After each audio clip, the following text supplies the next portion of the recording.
স্কুলে কি হয়েছে জানো বরুণ জেঠু? কি হয়েছে রে লালটু? তখন আমাদের অঙ্ক ক্লাস চলছিল, হঠাৎ দেখি জয় দরদর করে ঘামছে, তারপর কি সব যেন বিড়বিড় করে বলছিল। সঙ্গে সঙ্গে তো আমরা ওকে টিচার্স রুমে নিয়ে যাই। তারপর জয়ের বাড়িতে খবর দিলে ওর বাবা মা এসে নিয়ে যায়। ও, তারপর স্কুল ছুটি হওয়ার পরে আমরা জয়ের বাড়িতেও গেছিলাম। জয় তখনও বিছানায় শুয়ে আছে।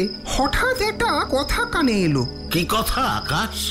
জয়ের বাবা ওনার প্রতিবেশীকে বলছিলেন, জয়ের দাদু চলে যাওয়ার পর থেকেই দেখছি মাঝে মধ্যেই জয়ের সঙ্গে এরকম হচ্ছে। তাহলে তো চিন্তার বিষয়। আপনি বরং কোনো একটা ভালো ওঝাকে ডাকুন, বুঝলেন? আমার কিন্তু ব্যাপারটা বেশ অন্যরকম মনে হচ্ছে। কি বলতে চাইছেন? ওর দাদুর আত্মা? মানে? আমার তো সেরকমই মনে হচ্ছে। এ ডাক্তার বদ্যির কাজ নয়, বুঝলেন?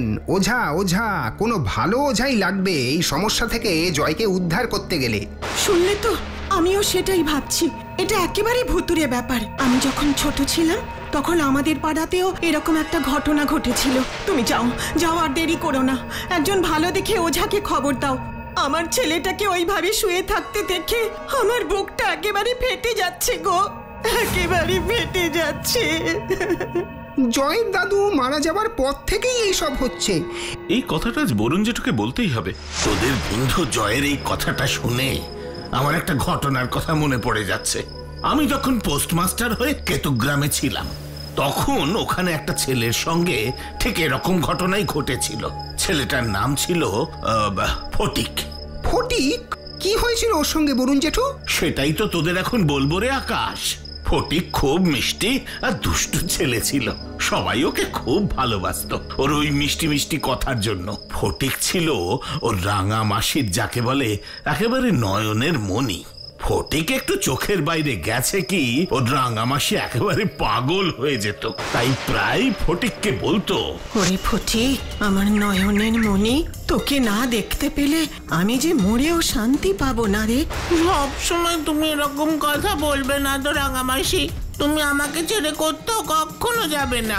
আমিও যে তোকে ছেড়ে যেতে চাই না ফটিক, একেবারে যেতে চাই না। কিন্তু যে রাঙামাসি ফটিককে ছেড়ে এক মুহূর্ত থাকতে পারতো না, সেই রাঙামাসি একদিন ফটিককে ছেড়ে চিরদিনের মতন চলে গেলেন। সে ফটিকের কি কান্না, কিছুতেই তাকে শান্ত করা যায় না। তখন ফটিকের মা ফটিককে শান্ত করবার জন্য বলে, কাঁদিস না, কাঁদিস না ফটিক, কাঁদিস না।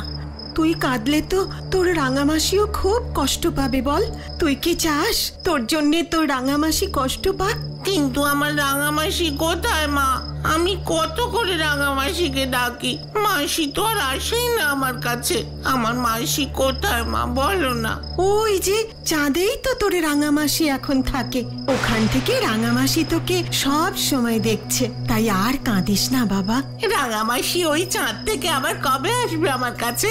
আসবে আসবে, ঠিক আসবে। তুই শান্ত হয়ে আর দুষ্টুমি করিস না, তাহলেই দেখবি তোর রাঙামাসি আবার তোর কাছে আসবে। ঠিক আছে মা, আমি আর দুষ্টুমি করব না। তোমরা যা বলবে আমি ঠিক তাই শুনবো।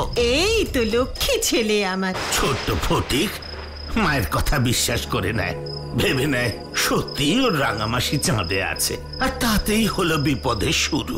কি বিপদ বরুণ জেঠু? প্রতিদিন রাতে চাঁদ দেখতে থাকে ফটিক। চাঁদে ওর রাঙামাসি আছে ভেবে চাঁদের দিকে তাকিয়ে কথা বলতে থাকে। কিছুতেই এই ব্যাপার থেকে ফটিককে আটকানো যায় না। কিন্তু ওদিকে রাঙামাসিও তো আর ফিরে আসে না। ফলে দিনে দিনে ফটিকের শরীর আর মন দুই খারাপ হতে থাকে। ডাক্তার এসে ফটিককে দেখে ওর বাবা মাকে বলে, ছেলে সুস্থ করতে গেলে হাওয়া বদল করতে হবে। কেতুগ্রাম থেকে কিছুদিনের জন্য অন্য জায়গায় ঘুরিয়ে আনতে হবে ফটিককে, যাতে রাঙামাসির কথা ও ধীরে ধীরে ভুলে যায়। ডাক্তারের কথা শুনে ফটিককে নিয়ে তার বাবা মা পাহাড়ে ঘুরতে গেল। কিন্তু পাহাড়ে ঘুরতে গিয়েও ফটিকের সমস্যা দূর হলো না। কেন বরুণ জেঠু, দূর হলো না কেন? সুন্দর পাহাড় ও ফটিকের মন ঠিক করতে পারলো না? না, পারলো না। কারণ রাত হলেই যে আকাশে চাঁদ ওঠে, আর চাঁদ দেখলেই ফটিকের ওর রাঙামাসির কথা মনে পড়ে যায়। চাঁদকে তো আর বাবা লুকিয়ে রাখা যায় না। তাহলে ফটিক কি আর কখনো সুস্থ হতে পারেনি? পারেনি তো। কিছুদিন পাহাড়ে থাকবার পর ফটিকরা আবার ফিরে এলো কেতুগ্রামে। আর তারপরেই ঘটতে থাকলো অদ্ভুত সব ঘটনা। কি অদ্ভুত ঘটনা গো বরুণ জেঠু, বলো না। ফটিক সবাইকে বলে রাঙামাসি নাকি সর্বদা ওর সঙ্গেই থাকে, ও যা চায় ও রাঙামাসি নাকি তাই দেয়। সত্যি ফটিক ও রাঙামাসিকে দেখতে পেত? পেত, নিশ্চয়ই পেত। তুমি এত জোর দিয়ে কথাটা কি করে বলছো বরুণ জেঠু? বলছি কারণ আমি নিজের চোখে তো দেখেছি সেই অদ্ভুত ঘটনা ঘটতে। কি অদ্ভুত ঘটনা তুমি ঘটতে দেখেছো একবার বলো তো। সেদিন ফটিকদের বাড়িতে আমি গিয়েছিলাম একটা বিশেষ কাজে। কি কাজে বরুণ জেঠু? ফটিকের বাবা আমাকে বলেছিল আমার চেনাশোনা যদি কোনো ভালো ডাক্তার থাকে তাহলে আমি যেন ওনাকে বলি। তা আমি অনেক খোঁজ খবর নিয়ে একজন ভালো ডাক্তারের খোঁজ পেয়ে সেই ডাক্তারবাবুর চেম্বারের ঠিকানাটা বলতেই ফটিকদের বাড়িতে গিয়েছিলাম। তারপর পোস্টমাস্টার মশাই, আপনি যদি দয়া করে ডাক্তারবাবুর ঠিকানাটা একটা খাতায় লিখে দেন তো খুব ভালো হয়। বুঝতেই তো পারছেন ফটিকটার এই অবস্থা দেখে আমার মনটাও একদম ভালো নেই। ঠিক আছে, আমি এক্ষুনি লিখে দিচ্ছি। পেনের কালিটা বোধহয় ফুরিয়ে গেছে মনে হচ্ছে। একটা পেন হবে? আপনার পেন লাগবে পোস্টমাস্টার মশাই? আমি এক্ষুনি আমার রাঙামাসিকে বলে আপনার জন্য পেনের ব্যবস্থা করে দিচ্ছি। তুমি তোমার রাঙামাসিকে বলে পেনের ব্যবস্থা করবে ফটিক? হ্যাঁ, এই তো রাঙামাসি আমার কাছেই আছে। আমি এক্ষুনি রাঙামাসিকে বলবো আর রাঙামাসি আপনার জন্য পেনের ব্যবস্থা করে দেবেন। এসব তুমি কি বলছো ফটিক? হ্যাঁ, সত্যি বলছি পোস্টমাস্টার মশাই। এই দেখুন তাহলে রাঙামাসি, ও রাঙামাসি, তুমি পোস্টমাস্টার বাবুর জন্য একটা পেন এনে দাও না। দাও না রাঙামাসি।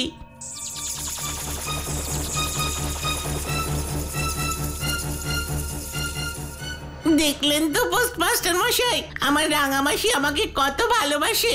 আমি যেই বললাম আর সঙ্গে সঙ্গে রাঙামাসি আপনার জন্য পেন নিয়ে এলো। হ্যাঁ, এই যে অবিশ্বাস্য। আমি নিজের চোখে না দেখলে এমন ঘটনা যে ঘটতে পারে কখনোই তো বিশ্বাস করতে পারতাম না। না, কখনো না।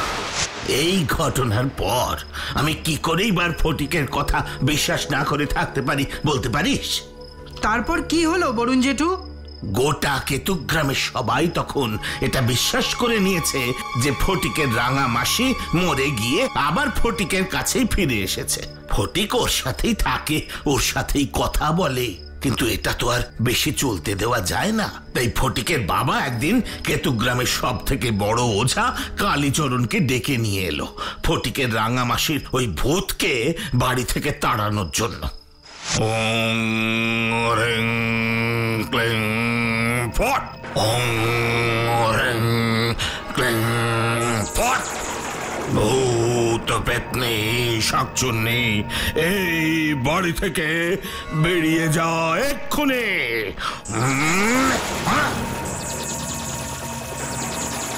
আমাকে এই বাড়ি থেকে তাড়িয়ে ঠিক করছিস না কালীচরণ? মনে রাখিস, ফটিক আমার। আমার ফটিককে আমার কাছ থেকে কেউ দূরে রাখতে পারবে না, কেউ না। রাঙামাসি, রাঙামাসি, তুমি যেও না রাঙামাসি, রাঙামাসি।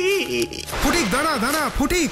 সেদিন দৌড়ে দৌড়ে গিয়ে ফটিকের বাবা ফটিককে ঘরে নিয়ে আসতে পেরেছিল, কিন্তু ঠিক এর কয়েকদিন পর রাতে রাঙামাসি আবার তার ফটিকের কাছে আসে।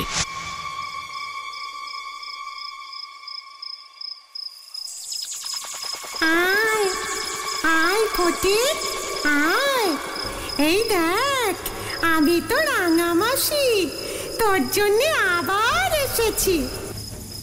রাঙামাসি, তুমি এসেছো? আমি যে তোকে ছাড়া থাকতে পারি না রে ফটিক। চলে আয়, চলে আয় আমার কাছে। আসছি রাঙামাসি, আমি আসছি, আসছি। তোকে আমার কাছ থেকে আর কেউ দূরে নিয়ে যেতে পারবে না রে ফটিক। কিন্তু রাঙামাসি, এই রাতের বেলা এত বড় আর গভীর নদী আমরা কি করে পার করব? আমি থাকতে তোর এত চিন্তা কিসের? আয়, আমার হাতটা ধর। রাঙামাসির আত্মা ফটিককে নিয়ে নদীর ওপারে চলে গেল। হ্যাঁ রে, আর তারপর ফটিকের আর কোনো খবর কেউ পায়নি। দেখেছো বরুণ জেঠু, হঠাৎ কেমন ঝড় শুরু হয়ে গেল? এখন আর কথা বলবার সময় নেই আকাশ, তাড়াতাড়ি ক্লাবে চল।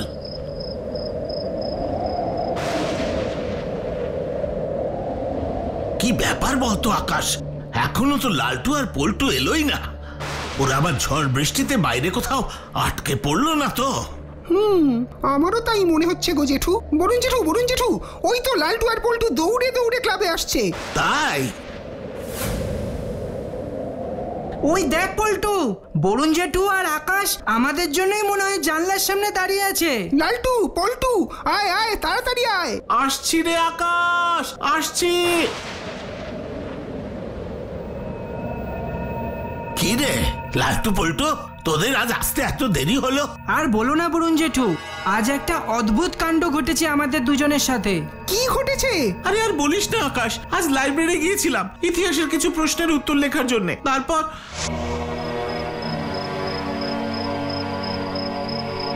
কিরে পল্টু, ইতিহাস প্রশ্নের উত্তরগুলো খুঁজে পেলি? আমাকে বলছিস? আগে বল তুই কি খুঁজে পেয়েছিস? না রে, ঠিক পাচ্ছি না। মনে হচ্ছে আরো কয়েকটা বই একটু নেড়ে চেড়ে দেখতে হবে। তুই দেখ তো, আমার ভীষণ ঘুম পাচ্ছে রে। তোকে হাই তুলতে দেখে তো আমারও ঘুম পেয়ে গেল রে। কিন্তু ঘুম পেলে তো হবে না, আমাদের আজ যে করেই হোক ইতিহাস প্রশ্নের উত্তরগুলো খুঁজে বের করতেই হবে। তারপর আর কি, কখন যে পড়তে পড়তে দুজনে ঘুমিয়ে পড়েছি কিচ্ছু বুঝতে পারিনি। ঘুম থেকে উঠে দেখি লাইব্রেরির দরজা বন্ধ। আর তারপর দরজা খোলো। আমরা লাইব্রেরিতে আটকে আছি, কেউ আছো? দরজা খোলো। হেড স্যার, আমরা লাইব্রেরিতে। না রে পল্টু, স্যারেরা মনে হয় সবাই বাড়ি চলে গেছেন। রামুদা, ও রামুদা, লাইব্রেরির দরজাটা খোলো। রামুদা। এ কি, তোমরা এখনো দুজন বাড়ি যাওনি? পড়তে পড়তে লাইব্রেরিতেই ঘুমিয়ে পড়েছিলাম গো রামুদা। ঠিক আছে, এবার বাড়ি যাও। দেখো, বাড়ি গিয়ে বাড়ি সবাই তোমাদের জন্য চিন্তা করছে। আচ্ছা, পড়তে পড়তে কেউ এভাবে ঘুমিয়ে পড়ে বলো? যাও যাও, বাড়ি যাও। তোরা দুজন শুধু ঘুমিয়েই পড়েছিলিস, আর কিছু হয়নি তো? আর কিছু মানে তুমি কি বলতে চাইছো বরুণ জেঠু? না, আসলে তোদের এই লাইব্রেরিতে আটকে পড়ার কথাটা শুনে আমার একটা ভয়ঙ্কর ঘটনার কথা মনে পড়ে যাচ্ছে রে লালটু পল্টু। কি ঘটনা বরুণ জেঠু, বলো না আমাদের। হ্যাঁ, বলো না বরুণ জেঠু, বলো না। তাহলে শোন, এই পোস্টমাস্টারের চাকরি পাওয়ার আগে আমি নসিবপুর বলে একটা স্কুলে পড়াতাম। বাবা, তুমি পোস্টমাস্টার হওয়ার আগে স্কুল মাস্টার ছিলে? আমি কিন্তু তোদের কোনো মজার কথা বলছি না আকাশ। আকাশ, তুই চুপ কর না, বরুণ জেঠুকে গল্পটা বলতে দে। তুমি বলো বরুণ জেঠু, আমরা মন দিয়ে তোমার গল্প শুনবো। মনে রাখিস, এটা কোনো গল্প নয়, সত্যি ঘটনা। ঠিক আছে, তুমি বলো না। আমি নসিবপুর স্কুলে পড়ানো শুরু করার সময় থেকেই বেশ কিছু অদ্ভুত ঘটনার কথা শুনতাম। অদ্ভুত ঘটনা? যেমন? মাঝে মধ্যে ওই শিক্ষকেরাই বলতেন। জানেন বরুণ বাবু, আজ ক্লাস নেওয়ার সময় কি হয়েছে? কি হয়েছে? আর আপনাকে এত চিন্তিত দেখাচ্ছে কেন? চিন্তা করারই বিষয় মশাই, চিন্তা করারই বিষয়। বোর্ডে ছেলেদের অঙ্ক বোঝাচ্ছি, আর হঠাৎ দেখি আমার বোর্ডে লেখা অঙ্কগুলো কে যেন মুছে দিচ্ছে। শুধু কি তাই মশাই, অঙ্ক করানোর সময় বারবার মনে হচ্ছিল কে যেন আমার হাতটা চেপে ধরছে। ভাবুন একবার, আমি তো তারপরে আর ভয়ে ক্লাসই নিতে পারলাম না মশাই। এ আপনার কোনো মনের ভুল নয় তো? মনের ভুল বলছেন তো? তাহলে এই দেখুন, এই দেখুন। এ কি, এ তো আপনার হাতে আঙুলের ছাপ বসে গেছে দেখছি। হ্যাঁ মশাই, হ্যাঁ, আঙ্গুলের ছাপ। না, এই আঙ্গুলের ছাপটা দেখলেই আমার শরীরটা কেমন যেন করছে জানেন। আমি আর কথা বলতে পারছি না, আমার গলা কেমন ধরে আসছে। বরুণ বাবু, বরুণ বাবু, বরুণ বাবু। কি বলছো বরুণ জেঠু? এই যে অবিশ্বাস্য। এখানেই শেষ নয়, আরো আছে। যেমন? তোরা বললে বিশ্বাস করবি না, আমি নিজের চোখে দেখেছি রাতের বেলা নসিবপুরের স্কুলের ফাঁকা ক্লাসরুমে মাঝে মাঝেই আগুন জ্বলে উঠতে। ক্লাসরুমে আগুন? কিন্তু কে লাগালো আগুন বরুণ জেঠু? জানি না, বলতে পারবো না। অনেক তদন্ত করেও সেই আগুন কেন লাগতো তার কারণ কেউ জানতে পারেনি, কেউ না। তা এইভাবে আস্তে আস্তে নসিবপুর স্কুলের পরিবেশ কেমন যেন গা ছমছমে ভৌতিক হয়ে উঠতে থাকলো। স্কুলের ছাত্র সংখ্যা দিন দিন কমতে থাকলো। আর তারপর একদিন এমন একটা ঘটনা ঘটলো যা এর আগে কোনো স্কুলে ঘটেছে বলে আমার জানা নেই। এমন কি ঘটনা ঘটেছিল নসিবপুর স্কুলে যে তুমি এমন কথা বলছো? তাহলে চুপ করে মন দিয়ে শোন। স্কুলের অ্যানুয়াল পরীক্ষার ঠিক কয়েকদিন আগেকার ঘটনা। ছাত্ররা সবাই লাইব্রেরিতে পড়াশোনা করছিল, যেমন ওই আজ করছিল লালটু আর পল্টু। অন্য ছাত্ররা পড়া শেষ করে চলে গেলেও ক্লাস 9-এর স্টুডেন্ট বিক্রম আর সুজয় তখনও পড়ছিল ওই লাইব্রেরিতে বসে। এদিকে দেখতে দেখতে সন্ধে হয়ে গেছে। তারপর হঠাৎ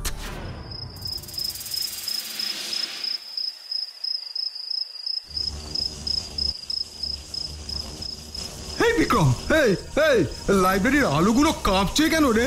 জানি না, আমার এখন পড়তে দে তো, জ্বালাতন করিস না। এই আমার কিন্তু ভীষণ ভয় করছে রে। এই জানিসই তো আমাদের স্কুলে মাঝে মাঝে কি সব অদ্ভুত কাণ্ড ঘটে। ওরে ওরে, এটাও তেমন কিছু নয় তো রে। এই বিক্রম, এই বল আমাকে কি হয়েছে বল। ওরে বাবা, না না, আমি ওসব ভূত প্রেতে বিশ্বাস করি না। আর তোর যদি এতই ভয় করে তাহলে বাড়ি চলে যা। একা? আমি একা একা বাড়ি যাব? এই তুই যাবি না আমার সাথে? এই এই চল না, চল না। বললাম তো, এই পড়া শেষ না করে আমি যেতে পারবো না। সত্যি তুই যাবি না? আরে বললাম তো না, যেতে হয় তুই একা যা। ঠিক আছে, আমি একাই যাচ্ছি।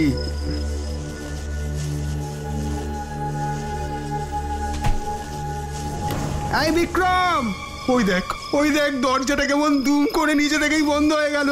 হ্যাঁ বিক্রম। আরে বাবা, এতে এত ভয় পাওয়ার কি আছে? হয়তো হাওয়ায় বন্ধ হয়ে গেছে। এই জানলা দিয়ে দেখ দেখ, বাইরে কোনো হাওয়া নেই, একটা গাছের পাতাও নড়ছে না। দাঁড়া দেখছি।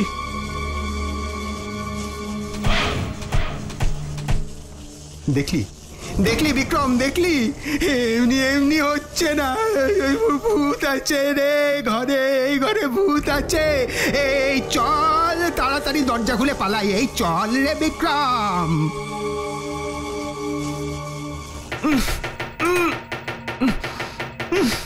আরে না, দরজা তো কিছুতেই খুলতে পারছি না রে সুজয়। আয় তো, আমরা দুজনে মিলে একবার চেষ্টা করে দেখি। হেড স্যার, হেড স্যার, আমরা লাইব্রেরিতে আটকে আছি হেড স্যার। এই দরজা খুলুন, দরজা খুলুন হেডমাস্টার মশাই। না রে বিক্রম, কেউ আমাদের চিৎকার শুনতে পাচ্ছে না রে, কেউ না।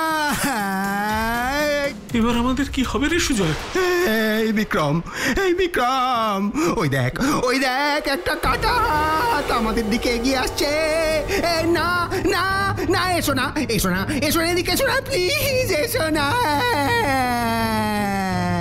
এদিকে সুজয় আর বিক্রমের বাড়িতে সবাই চিন্তায় পড়ে গেছে।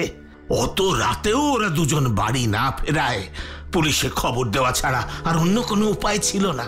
তারপর পুলিশ তদন্তে নেমে সবার আগে ওই নসিবপুর স্কুলে আসে, কারণ বিক্রম আর সুজয় দুজনের বাবাই পুলিশকে বলেছিল, ইন্সপেক্টর বাবু, আমি বিক্রমের বাবা আর উনি সুজয়ের। অন্যদিনের মতো আমাদের দুজনের ছেলে আজও একই সঙ্গে স্কুলে গিয়েছিল, কিন্তু এখনো সুজয় আর বিক্রম বাড়ি ফেরেনি। আমরা স্কুলে ফোন করেছিলাম, কিন্তু কেউই আমাদের ফোন ধরেনি। তারপর স্কুলে গিয়েও দেখি বাইরে থেকে স্কুলের গেট বন্ধ, কেউই নেই। তাই বাধ্য হয়ে আপনার কাছে এলাম ইন্সপেক্টর বাবু। আপনি দয়া করে আমাদের সুজয় আর বিক্রমকে খুঁজে দিন। ওদের দুজনের সব বন্ধুদের বাড়িতে খোঁজ নিয়ে দেখেছেন? হ্যাঁ দেখেছি, আর ওদের এক বন্ধুর মুখেই তো শুনলাম স্কুল ছুটির পর বিক্রম আর সুজয় লাইব্রেরিতে গিয়েছিল পড়ার জন্য। ও আই সি। তাহলে তো সবার আগে আমাদের একবার স্কুলের লাইব্রেরিতে গিয়ে খোঁজ নিয়ে দেখতে হবে। তারপর কি হলো বলুন জেঠু? পুলিশ গিয়ে ওই লাইব্রেরির দরজা ভেঙে অজ্ঞান অবস্থায় পড়ে থাকা বিক্রম আর সুজয়কে উদ্ধার করে। এরপরে বিক্রম আর সুজয় পুলিশকে ওদের সেদিনকার ভয়ঙ্কর অভিজ্ঞতার কথা বলে।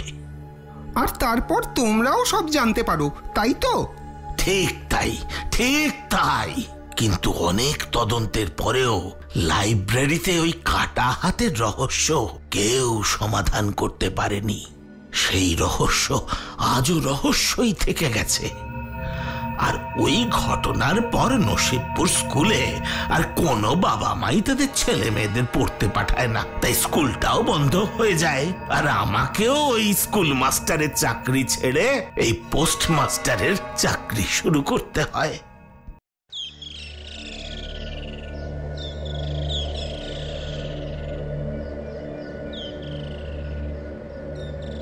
চুপ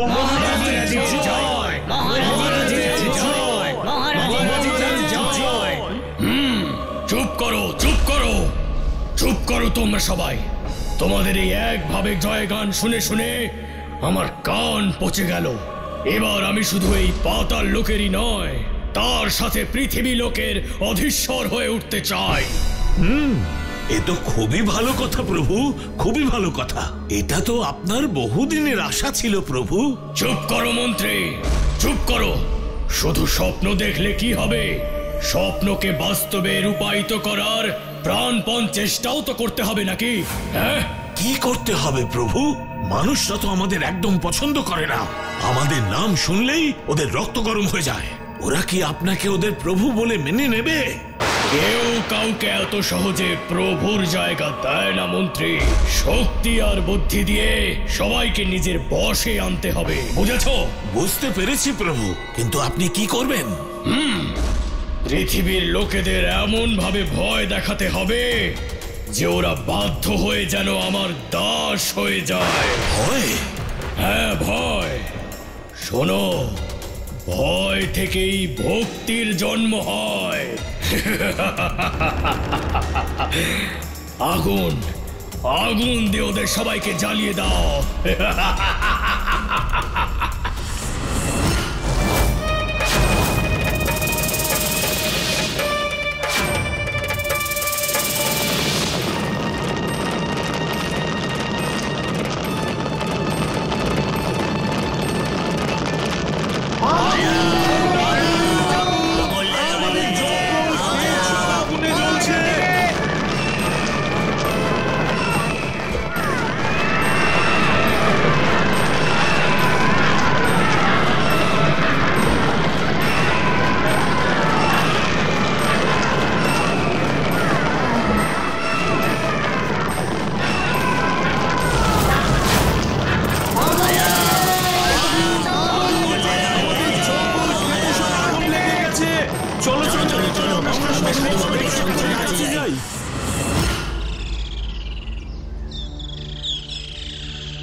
সর্বনাশ হয়ে গেছে দেবশঙ্কর বাবা, সর্বনাশ হয়ে গেছে। আমাদের গ্রাম, বন, জঙ্গল সব আগুনে পুড়ে শেষ হয়ে গেছে। আপনি কিছু করুন প্রভু, আপনি কিছু করুন। আমি থাকতে তোমাদের কোনো রকম ক্ষতি হতে দেব না।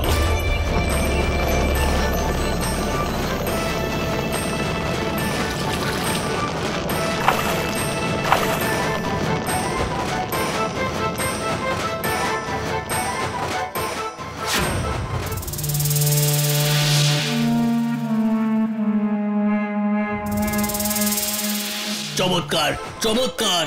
এই আপনার অসাধারণ ক্ষমতা প্রভু। কমণ্ডল থেকে জল ছিটিয়ে আগুন নিভিয়ে দিলেন।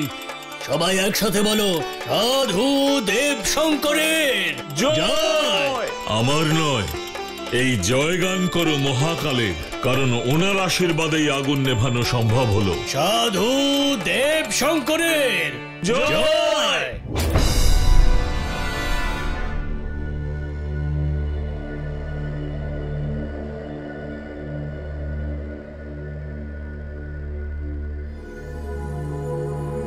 না না না, এ হতে পারে না। একজন সামান্য সাধু আমাদের লাগানো আগুনকে সামান্য জলেই নিভিয়ে দিল।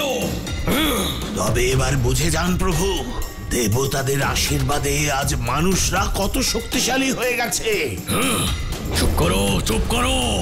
মানুষের শক্তির ব্যাপারে আবার একদম বলবে না। ওই সাধু না থাকলে ওরা কিচ্ছু করতে পারতো না, কিচ্ছু করতে পারতো না। শোনো, আমি একটা উপায় ভেবেছি। কি উপায় প্রভু? কাছে এসো বলছি।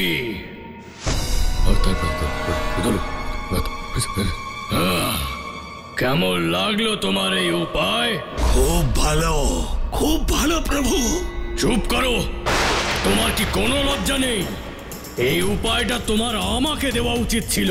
এবার যাও, আমি যেমনটা বলেছি গিয়ে ঠিক তেমনটা করো। এখনই যাচ্ছে প্রভু।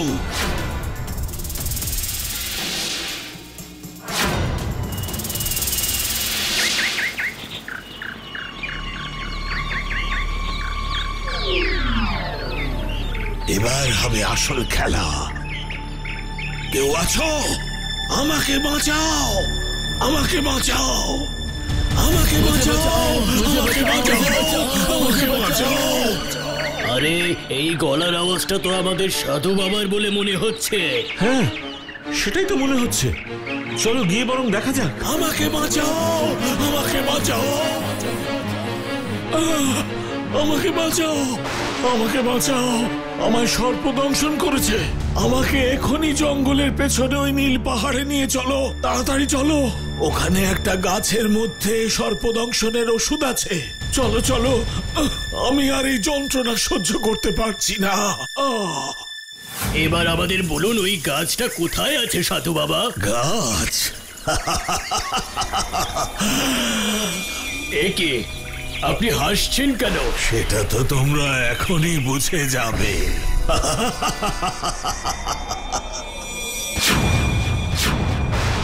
এসব কি? তুমি আবার কে? আমি হলাম পাতাল লোকের মন্ত্রী। এখন আমি তোমাদের সকলকে নিয়ে পাতাল লোকে যাব। ভুলে যাস না শয়তান, আমাদের সঙ্গে সাধু দেবশঙ্কর আছেন। তুই আমাদের কোনো রকম ক্ষতি করতে পারবি না। দেবশঙ্কর জানতে পারলে তবে তো বাঁচাতে আসবে। ও যাতে জানতে না পারে তাই আমি চালাকি করে তোদের সকলকে ওর আশ্রমের থেকে দূরে এই জঙ্গলের মধ্যে এই নীল পাহাড়ে নিয়ে এসেছি।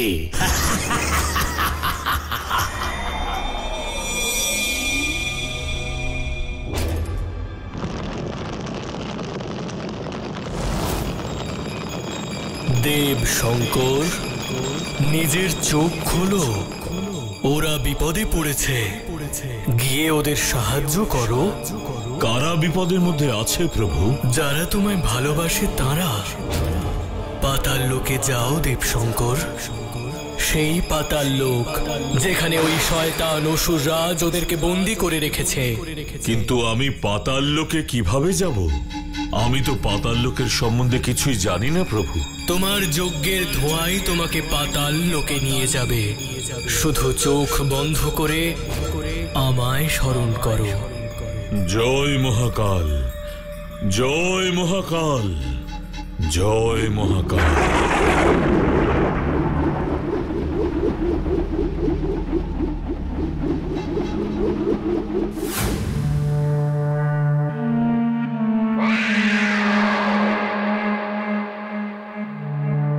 ওদের ছেড়ে দাও শয়তান, মুক্ত করো। মুক্ত করব, নিশ্চয়ই মুক্ত করব, কিন্তু আমার একটা শর্ত আছে। আমাকে তোমাদের নিজেদের প্রভু হিসেবে স্বীকার করতে হবে। ভগবানকে ছেড়ে শয়তানকে আমরা কখনোই আমাদের প্রভু বলে মানব না, কখনোই না। যত বড় মুখ নয় তত বড় কথা। হ্যাঁ, এখনই এই সাধুকে বন্দি করা হোক। খবরদার, যদি এক পাও সামনে বাড়াও তবে এই মন্ত্রপুত জল ছিটিয়ে তোমাদের পাথর বানিয়ে দেব। ভয় পেও না, ওকে ধরো। আমিও নিজের চোখে দেখতে চাই ওই মন্ত্রপুত জলের ঠিক কত ক্ষমতা। তাহলে দেখো।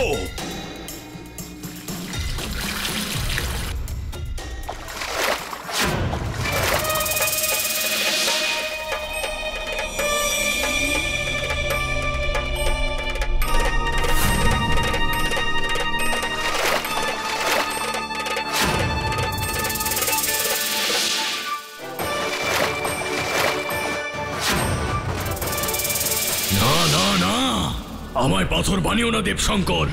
আমি তোমার লোকেদেরকে মুক্ত করছি আর কথা দিচ্ছি যে কোনোদিন পৃথিবী লোকে আক্রমণ করব না। আরে কেউ আছিস? ওদের মুক্ত কর।